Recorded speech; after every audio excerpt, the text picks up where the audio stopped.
Saudara sekalian, pada kesempatan sore hari ini saya akan menyampaikan beberapa hal terkait dengan update bukan hanya jumlah penderita, tetapi juga tentang kebijakan-kebijakan dan rencana-rencana yang akan dilaksanakan oleh pemerintah di bidang kesehatan terkait dengan penanggulangan COVID-19.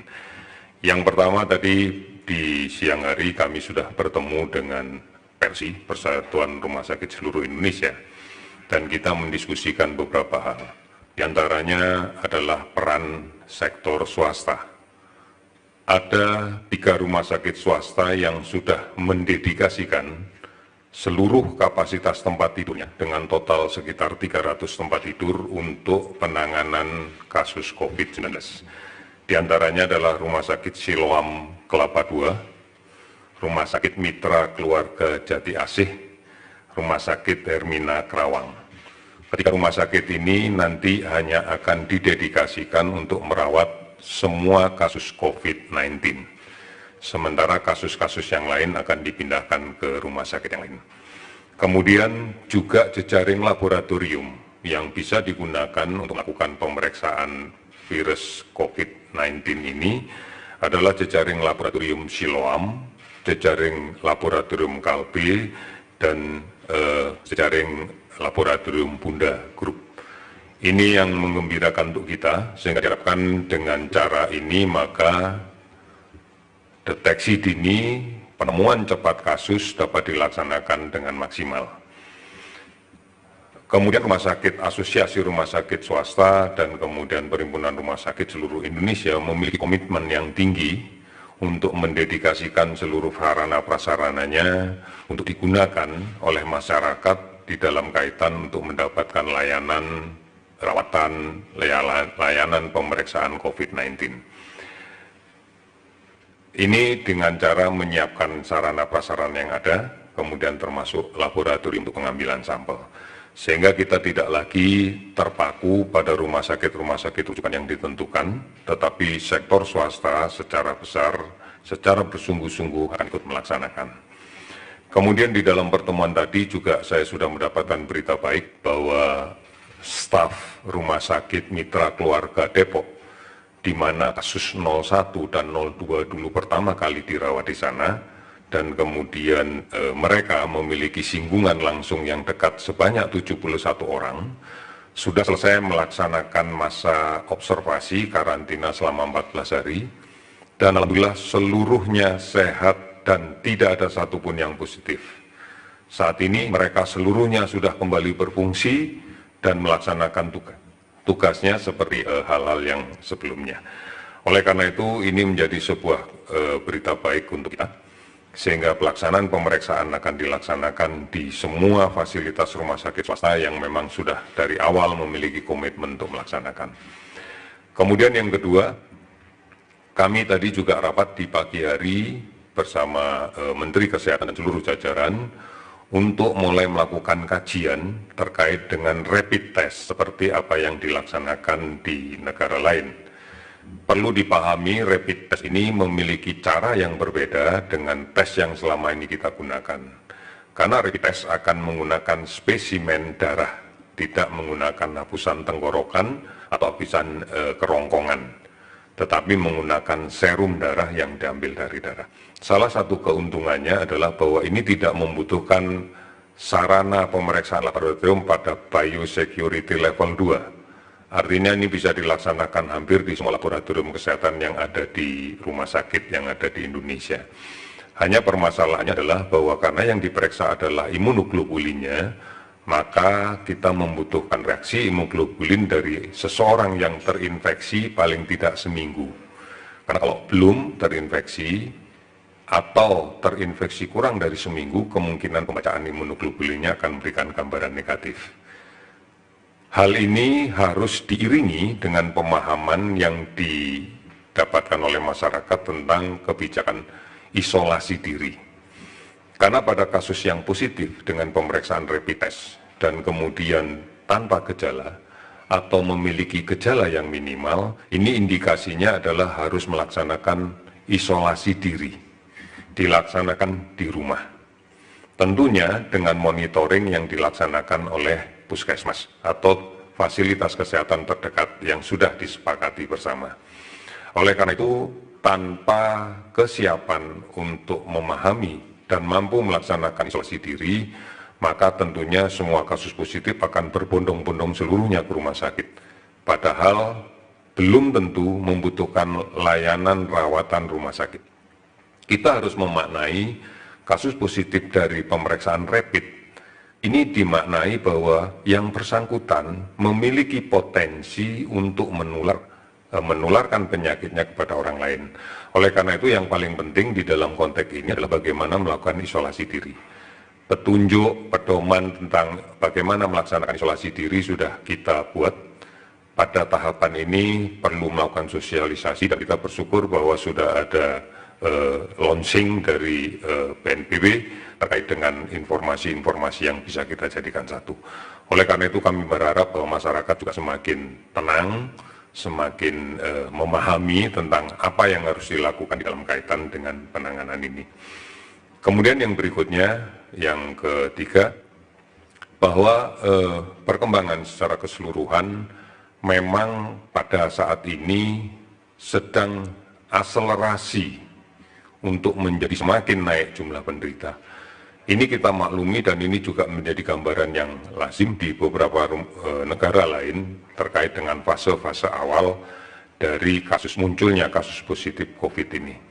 Kita akan mendapatkan gambaran yang semakin naik dan pada saatnya nanti kita prediksikan mudah-mudahan tidak terjadi terlalu panjang. Kita berharap pada setelah dilaksanakan kegiatan bersama dengan masyarakat, diharapkan pada bulan April kita sudah mulai bisa melihat hasilnya dan kita berharap bahwa ini akan sudah mulai terkendali. Tetapi saat sekarang memang betul sedang naik karena dua hal. Yang pertama bahwa kontak tracing kita lakukan secara intens sehingga kita semakin banyak menemukan kasus ini. Yang kedua adalah kesadaran dari seluruh masyarakat bahwa mereka sekarang semakin peduli. Mereka semakin peduli dan semakin mau untuk diperiksa, mendekatkan diri pada fasilitas. Oleh karena ini sebuah tantangan besar bagi kita bersama. Pada saat keinginan tahu masyarakat semakin meningkat, tentunya sarana, fasilitas untuk agar mereka bisa tahu dengan melalui laboratorium juga harus kita tingkatkan. Kalau tidak demikian maka akan terjadi gap dan ini akan menimbulkan permasalahan. Ini yang akan kita lakukan di dalam minggu-minggu ke depan.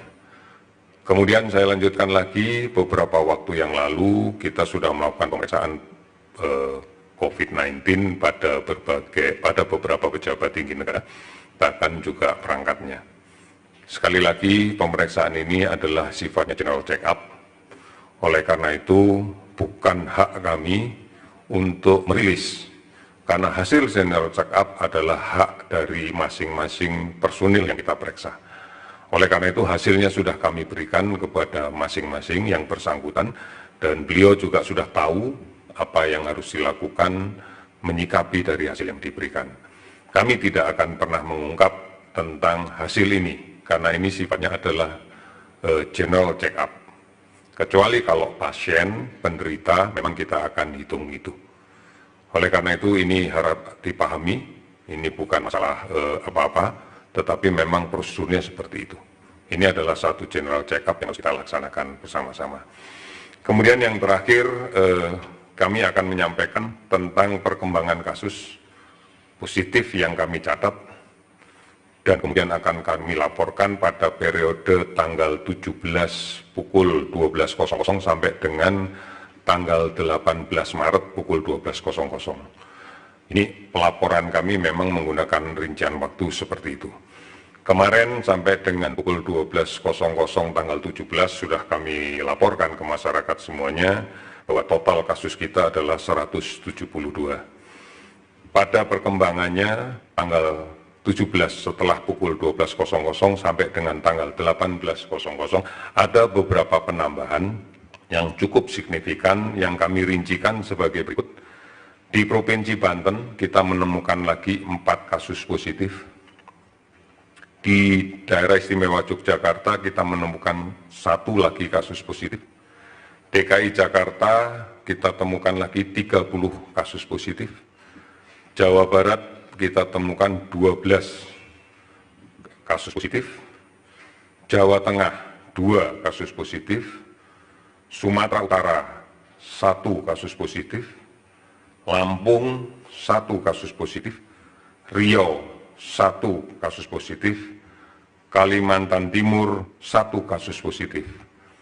Kemudian dari proses penyelidikan epidemiologi yang kita lakukan dan kemudian kemandirian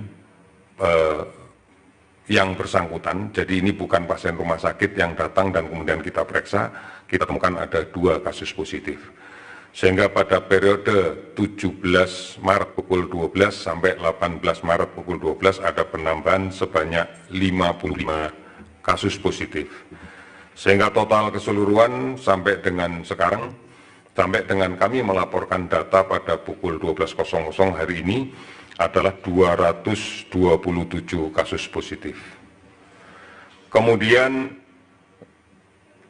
jumlah kasus yang sudah menjadi negatif, sudah sembuh dan bisa dipulangkan, secara akumulatif kita laporkan adalah 11 kasus bisa dipulangkan. Rinciannya adalah 1 kasus dari Banten sudah bisa pulang, kemudian Jakarta 9 kasus, kemudian dari Jawa Barat 1 kasus. Sehingga total yang sudah sembuh dan bisa dipulangkan adalah 11 kasus. Namun juga kami laporkan kasus yang meninggal. Terdapat permasalahan dalam pendataan, karena ternyata setelah kami melakukan recheck tadi pagi dan kemudian kami berkoordinasi dengan seluruh rumah sakit di seluruh Indonesia yang merawat kasus ini, maka ternyata beberapa rumah sakit belum melaporkan kasus kematian sejak tanggal 12 Maret sampai dengan tanggal 17. Oleh karena itu data sekarang sudah kita upgrade, sudah kita perbaiki, maka akumulatif kasus meninggal sampai dengan tanggal 18 Maret pukul 12 sebagai berikut.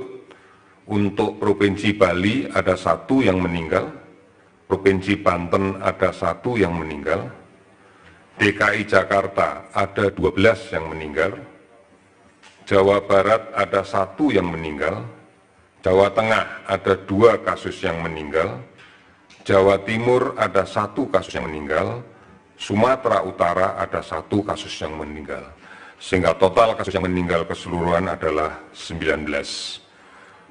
Simpulan yang kami sampaikan untuk posisi saat ini, jumlah akumulatif kasus positif 227. Jumlah akumulatif penderita yang sudah sembuh dan boleh pulang 11. Jumlah penderita yang meninggal akumulatif sampai dengan tanggal 18 Maret jam 12 adalah 19.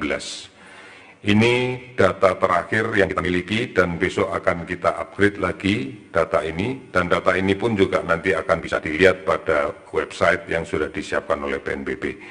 Ini beberapa informasi yang kami sampaikan. Terima kasih.